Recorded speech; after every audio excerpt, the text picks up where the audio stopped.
NRC at the headquarters in Washington, D.C. for 20 years. He's currently the chief of one of the SMR licensing branches in the Office of New Reactors and responsible for ensuring that the NRC is prepared to do SMR applications. Great. Thanks for sticking around. I hope this is worth your patience. There's been a lot of good presentations today. There are pluses and minuses to being the last speaker in the day. The good part is a lot of the slides will be familiar actually, because I can kind of skip through some of the things. People have already talked about some of these things. That part obviously is that it's been a long day, a lot of good presentations, but a lot of sitting today. So I won't be offended if I see some yawns or people dropping or whatever. Don't believe it, you won't affect it.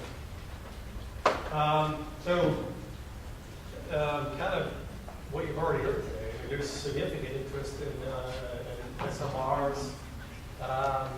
The NRC is now, this is the latest information, we're anticipating submittals beginning in the spring of next year for review designs. As you heard from Jeff, Empower has been doing this for several years. I think NuScale was the first one to engage us back in 2008. So we've been thinking about SMRs for a while. The staff has had a chance to kind of let some of these concepts sink in and start thinking about how we might need to change the way we do things.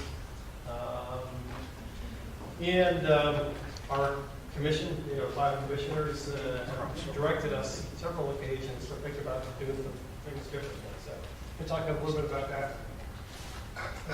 So I'm in the Office of New Reactors, which is just focused on new builds, right? We get the new large light water reactors, and we also have a division of advanced reactors. And you can see Mike Mayfield, who some of you might know, as our director, Stephanie Poppins, deputy. So we actually, I used to be the only branch chief for SMR licensing, but the project started getting real, started getting more and more time consuming, so we actually split up the project. So I actually have Empower, Holtec, Anna Bradford, the other branch chief has NuScale, Westinghouse, and Tom Cameron, who's working with Gary and others on non-light water reactor designs. I want to emphasize we have very little activity going now on non-light water designs. Oak Ridge is doing some good work for us. We're trying to kind of keep up with what's going on internationally. Randy Beatty, from back at Oak Ridge, who was at IEA, knows a lot about the new non-light water reactor designs. We're not really doing too much. You just saw this picture. This is not a rare, but it's a good kind of coordination of DOE and NRC. It was kind of interesting that Congress did ask the NRC what's going on, fill us in basically on what the NRC sees coming down over the horizon. So they asked us to look at up to the 20 years or so, which for the NRC is a long time. We're usually thinking in terms of a year or two ahead. So this is the kind of things we kind of thought about. If you're really interested, you could read it. This is the link to the document. But it basically says this, that kind of where we see the evolution, what the time scale is for these things. This is very rough, obviously, but we're working on the IPWRs now. There are some liquid metal reactor designs, which you've heard about already. Those are kind of farther out, and then the GIF, the generation 4 forum. As Gary talked about, I mean, there's a lot of interesting work going on in molten salt reactor design, so very high temperature reactors, all kinds of neat stuff. But we see that kind of on the horizon. And as has been mentioned many times today already, the NRC's regulations really have drawn up around light water reactors. So we have a lot of very specific requirements for light water reactor designs. Very little of that, I would say very little. Not a lot of that would be applicable to other designs. We have licensed some gas reactors, obviously beach bottom and Forte frame or gas cooled reactors. We can license them. It would be a challenge to do it now with the same conditions, but it's possible.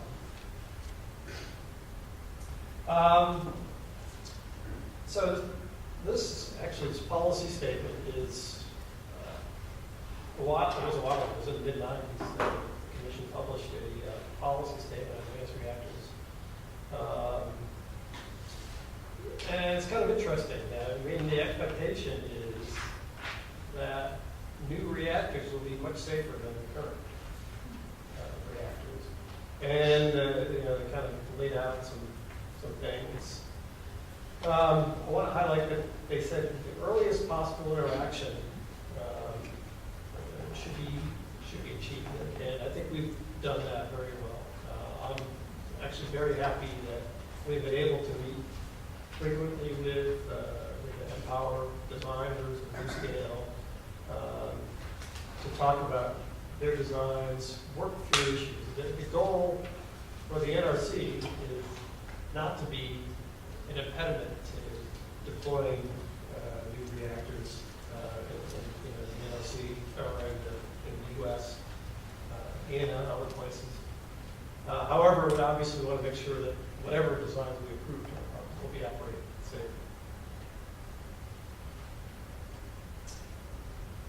We've seen these already, so I won't go through a lot of the details here. The Westinghouse SMR, right now, they're scheduled to be the first one to come into the NRC for review. As Bill mentioned, they're kind of leveraging their AP 1000 work. They have had several meetings with us, not as many and not as long a period of time as NuScale or Empower. But they have come in and kind of explained their design. This is a single unit, so that you don't have multi-module issues with this design. It's underground, as almost all the other designs are. They've been partnering with Ameren, Missouri. So the plan is, if things fall into place, that the first Westinghouse SMR designs could be built at the Callaway site in Missouri. You've seen this picture a lot today, so I won't go over this. They're the next ones. Empower's the next ones in the door. They're shooting for fourth quarter of. No, this is not right. This is an old date actually. They're going to come in next summer. I thought I updated that. They're talking about July, August, September, I think, of next year. I think I know where they're doing certification. And you heard from Jack all the testing that they're doing, which is really important. These designs are light water reactor designs, so a lot of things are familiar, but obviously the way they're configured are a lot different, and there are some unique circumstances. So doing testing before the application comes in is really important. It's really good to see. Heard about the Clinch River site, and about the cost share. Again, a lot of good discussions. I think we're on really a good path now for the site review, the trigger application. Last bullet here, I want to talk about just for a minute. The NRC has not reviewed a construction permit application since the mid-70s. A lot has changed since the mid-70s, and our guidance has not been updated since then. So we're thinking hard now about what we need to do internally to be ready to look at this application when it comes in. We've really trained the staff the last 10, 15 years or so to look at design certification applications, which are supposed to be essentially complete designs, right? There's a lot of detail. As I was talking earlier with Jack and with Dan, I mean, one of the reasons that TVA wants to do a construction permit is because they have more flexibility in design. You build something, obviously something complex like this for the first time, you're going to find things that you need to change. What Southern Company and Scanner are finding when they're building the 801000s now is that some of the things that they had to submit to the staff for review for the design cert application are things that they actually want to change now. Because we actually require a lot of detailed information in the design cert application. So I think the staff will be learning and TVA will be learning what level of detail do we need in the construction permit application. So that's something we're working through. And actually, we've had several meetings with TVA in the past few years about kind of what level of information is required, and we want to develop guidance for the staff and for the applicant on this stuff. New scale, you've heard about it already. It's kind of an interesting design. They kind of raise some issues, especially with how many operators you need, truly multi-module issues where you have potentially 12 reactors sitting in a pool of water, which could potentially interact with each other. So it's really some interesting issues. They are scheduled right now to submit their design cert application in the third quarter of 2015, so about 2 years from now. Again, we've had a lot of interesting meetings with them. We know a lot about their design. They also have a large integral test facility at Oregon State. They're testing their fuel. It's an interesting design. They actually have a helical coil steam generator, which is something that we haven't seen for a long time. So they're actually doing some testing in Italy on that. And they have an agreement with an organization called the Western Initiative for Nuclear. It's a bunch of states up the Northwest that are working with NuScale now. And speculation now is that the first plant could be actually built on the Idaho National Lab site. Thank you. Holtec, as Phil said, it's kind of a late comer to the game, but they have a lot of experience in the nuclear industry. I like to joke that they kind of started at the back end of the fuel cycle, which they one promoter and worked towards the reactor design. It's an interesting concept, and it makes a lot of sense. They're, I'd say, the least far along in their design. Certainly, they've not done much with the staff yet, and they are not scheduled to come in for about another little over 3 years with their design application.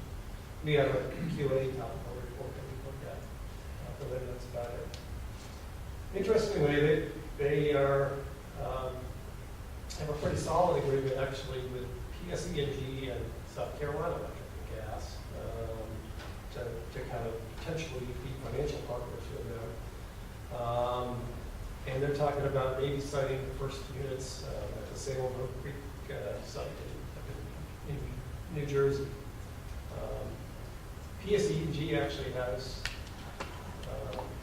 quite a few engineers working at Tech now, helping them with the design to make sure that if it gets built, that it can be actually operated and maintained as well, which is good. I think it's a sign of maturity of the nuclear industry that people are working together now on these designs. So, as I said a few slides back, the commission told us interact early with stakeholders. So obviously we're holding lots of public meetings. We want to minimize surprises, that's key. And I think most importantly, we want to have regulatory stability and predictability. Because I think to move these projects forward, that's the only way we're going to be successful. We've had meetings on lots of topics. I just picked a few issues here that are kind of interesting. Lots of good discussions on PRA approaches. As you've heard, these designs are potentially several orders of magnitude safer than the plants, the current plants, or even the latest Gen 3 Plus designs. Fuel design, they are using standard PWR fuel based mostly, but there are some slight differences. We've had lots of good discussions. Instrumentation and control, this has been one of the really most difficult issues for the large light water reactors that we're looking at now. Some of you may be kind of aware of the issues that Ariba's been having with their EPR design. French are not happy, the Finns are not happy, the US are not happy with their INC design. It's a very complex machines. As Gary was saying, there's a lot of issues to work through. Power actually has got a really good concept, I think. We've worked closely trying to simplify things here. So I think that we have potential success out there, and I'll talk a bit more. There was a question earlier about seismic and structural issues with these deeply embedded structures. And it is an issue. I mean, it's something that we've looked at. We've actually, I'll get to it in a couple slides. I think we've actually published guidance updates to some sections of our standard review plan on how to deal with these issues. It's not insurmountable, but it's it's kind of interesting. We met with the Nuclear Energy Institute, which is I'm not sure if you guys are familiar with NEI. They're kind of a lobbying group for this. They've taken on a couple of issues that are kind of generic across the designs. The source term issue is, I think, kind of one of the most fundamental issues for all these designs. As you've heard, a lot of interest in reducing the size of the emergency planning zone or emergency preparedness in general. And the only way we can get to that point is we all agree on what the dose actually is at the same time. We all agree that we're all calculating it the right way, and we've made all the right assumptions, understand the behavior of these designs under various accident conditions. And so, in principle, the NRC is open to working with the industry and to kind of moving this forward. And I'll talk a little bit more about this. You want to mention NGMP, that's the next generation nuclear plant, a high temperature gas reactor. We've pretty much wrapping up activities on that. We're kind of documenting what the NRC and DOE have agreed to, and we're going to put those documents on the shelf. If anybody comes in with an actual design for a high temperature gas reactor, then we'll be ready to reference that, but we're not really doing much more than that. And then put in one for our public website. You can read for days and days if you really get bored. All the meetings, all the papers that we've reviewed and written. So we highlighted a few issues. This issue, how many operators we need in the control room has been mentioned a couple times today. The current NRC regulations are, to me, surprisingly prescriptive. If you look at it, I think it came out of TMI. I think it's fair to say that the NRC and the industry, they have gone a little bit overboard after TMI and got very prescriptive about all the requirements. But say, for example, the Empower plant, I think we would require 5 licensed operators to be in the control room at all times. Empower is proposing they only need 3. We're open to that idea. NuScale, with potentially 12 modules, would need more than a couple dozen licensed operators in the control room at one time. They're proposing much less. They're proposing maybe 1 operator for 4 modules or 3 modules. Which would be a lot different. So what we've said, we wrote a paper to the commission that said it's feasible to have fewer operators, but it really depends on the analysis that the vendor does to show how many operators they really need. Empower and NuScale both have pretty high fidelity simulators, control room mock-ups, which where they're starting to demonstrate how operators would actually do things. One thing to keep in mind is that it's really a different paradigm for operators than for the current fleet of reactors. Here, basically, kind of what I've been told, and it's really, I've actually seen it in operation. You want the operators to kind of prevent themselves from doing it. They're just supposed to step back, let the machine take over, and monitor what happens. Right? They're more likely to screw something up if they take action. So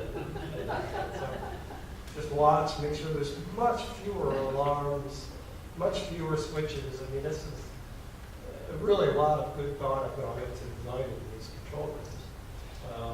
And things happen much, much more slowly in these reactors if there is an issue. So it's pretty fascinating, actually. But anyway, the point of this slide is that the NRC is open to granting exemptions for having fewer licensed operators in the control room. And we're also open to kind of looking at overall plant staff. One of the things that we want to make sure is that we have the right number of people on site at any one time, so you can cover all the contingencies. For those of you who have been in plants or have been operators, maybe there's a lot more that goes on than just operating a reactor. You have maintenance and testing and tours and all kinds of stuff. NRC inspectors, flowering, all kinds of stuff. There's a lot going on. So we just want to make sure that everybody considers all the factors. Security, staffing in particular, is another issue that's been mentioned.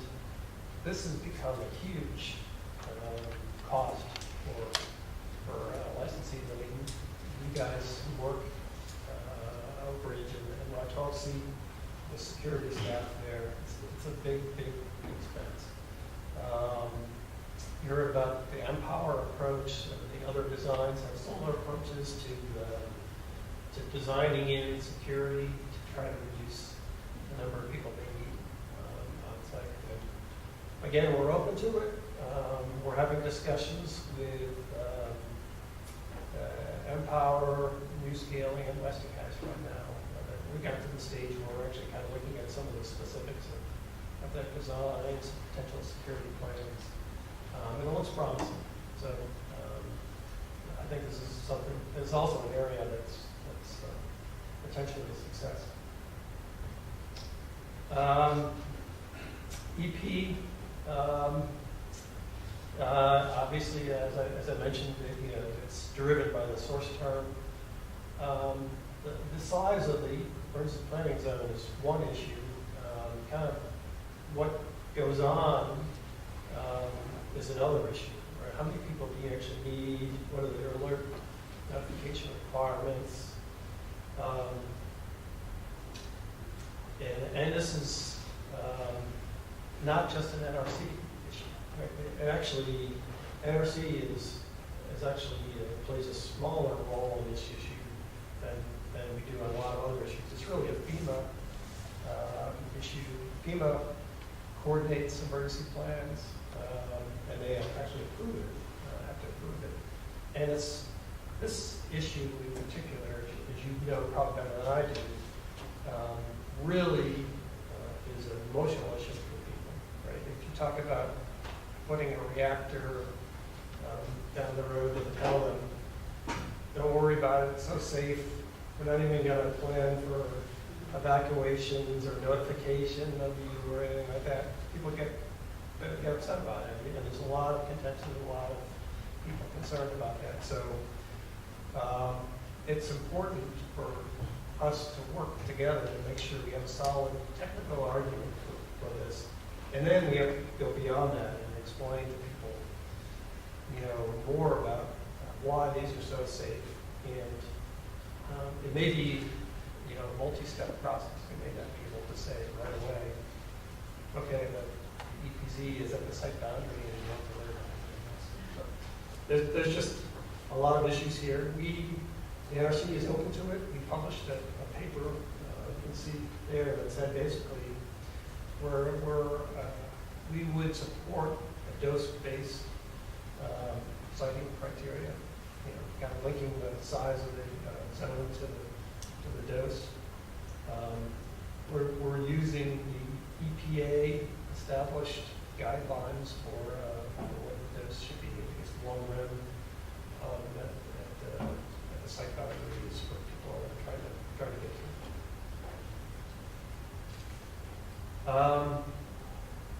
to. Again, this is another repeat slide. I think Gary had this up. We're doing risk-informed reviews. The commission directed us 5-0 vote. That's good.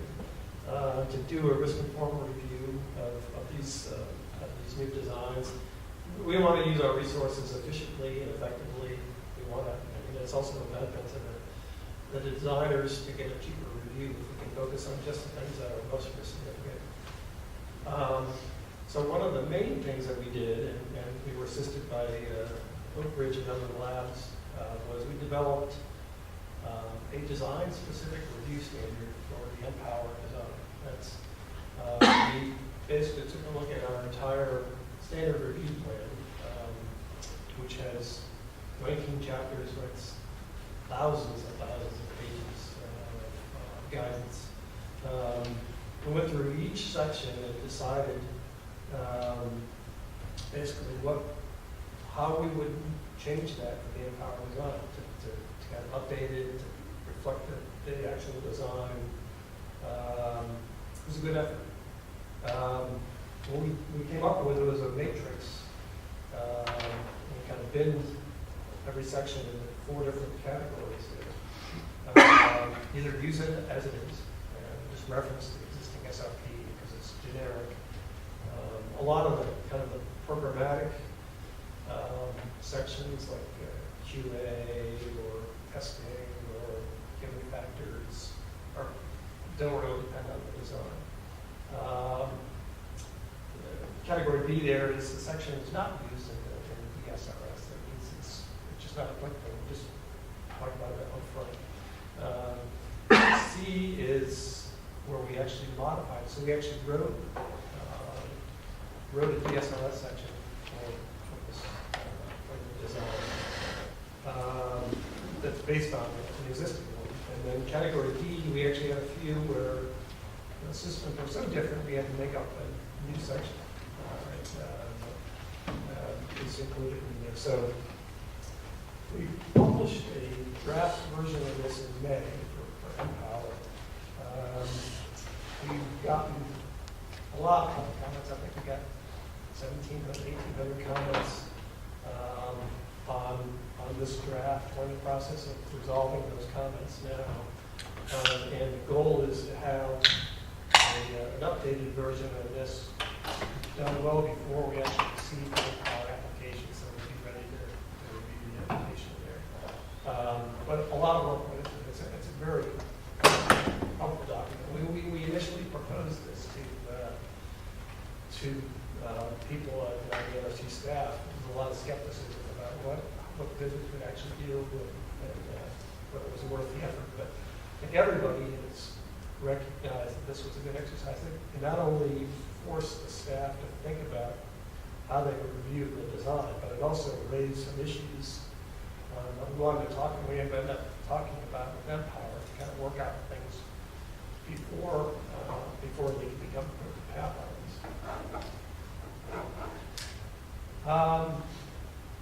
This is my obligatory Fukushima slide.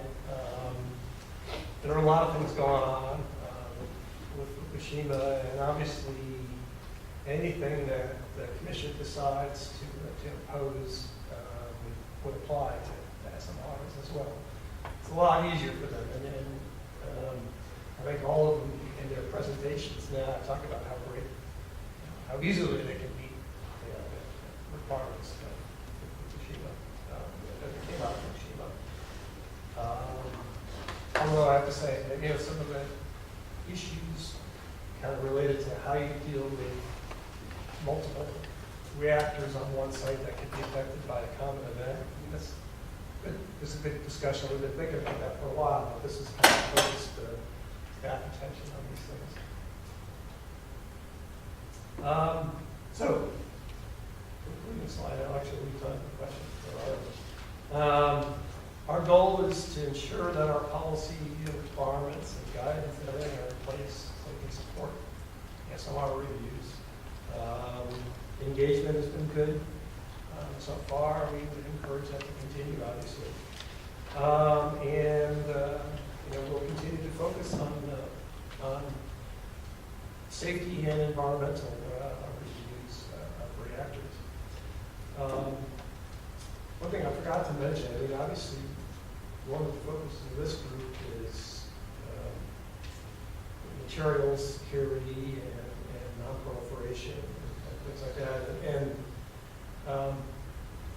for the designs that are coming in now, there's really a lot of similarities to the current fleet. It's still low enriched uranium dioxide fuel. A lot of the MCNA issues are the same, or very similar. There has been some inquiries from NNSA and Congress about, well, since these are smaller, are there concerns about terrorists picking up a reactor and walking away with it or something like that?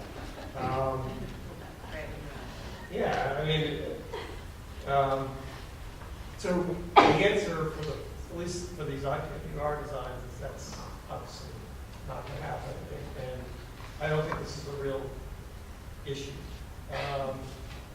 For some of the really small reactors,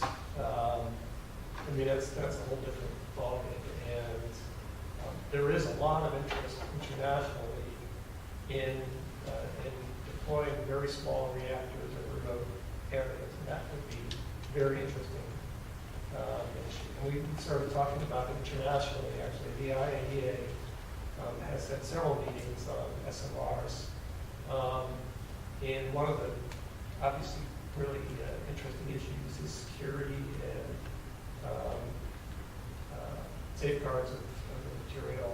And it's not an immediate issue in the U.S. It will be, I think, when we get to some of the other designs.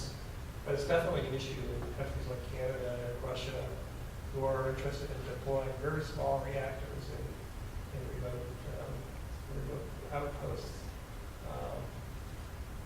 That's kind of a very interesting thing to think about. that's all I have. Are there any questions or any topics that I did not cover that you kind of were thinking I was or were interested in? So you alluded to the international interest in SMRs. Right.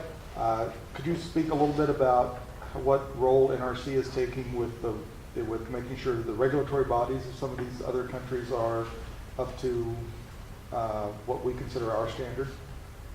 Yeah, so that's a good point. We were actually well, there are a couple aspects of that. The NRC is very interested in working with countries that are thinking about, that have designs. We've been talking with the Koreans, with the Russians, Japanese. These are mature nuclear countries, right, that we can probably learn from. The French are, for years, were not interested in SMRs. I actually had a conference this summer, and they announced Riva now as at least a conceptual IPWR design that they're going to try to market. So we're talking to the French also. So all of those countries are interested in not only SMRs for their domestic use, but obviously exporting them too. So the IAEA is interested in teaching countries that don't currently have nuclear power programs how to do regulation. The NRC obviously supports that. Other countries who want to export their technology are also interested in working directly with regulators from those countries and building up the infrastructure. The NRC has been working kind of independently with some countries to try to make sure that they're up to speed and are ready to do that. There are a lot of complicated issues. I can't pretend to understand all of the political or economic issues associated with that, but we are playing. We want to make sure that these designs or the reactors are used correctly, because this is another obligatory statement of nuclear power right? An accident in a reactor anywhere in the world affects all reactors everywhere, right? So we want to make sure that they're all operating safely. I have a question.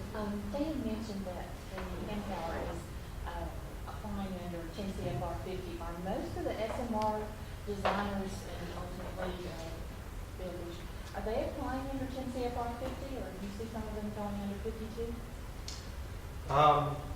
So the question was, are the SMR designers applying under just Part 50 or Part 52 or both? All of the designers are actually applying under Part 52 to get their design certified. Some of the potential utilities are talking about Part 52 COL that would reference the certified design. Some of them, like TVA, which is the first one probably, are talking about using Part 50, which is a two-step process, right? Get a construction permit first, and then see how it goes. The interplay between us looking at or certifying a design at the same time looking at the construction permit from TVA is going to be interesting, because the staff will have to be thinking about two different things when they're doing it. But it's a mixed bag. Some of the, for example, if Ameren builds the Westinghouse design, they said they're going to go into the Part 52 process. The people who are potentially building new scale have said they'll probably do a Part 50 process, but it's still kind of open.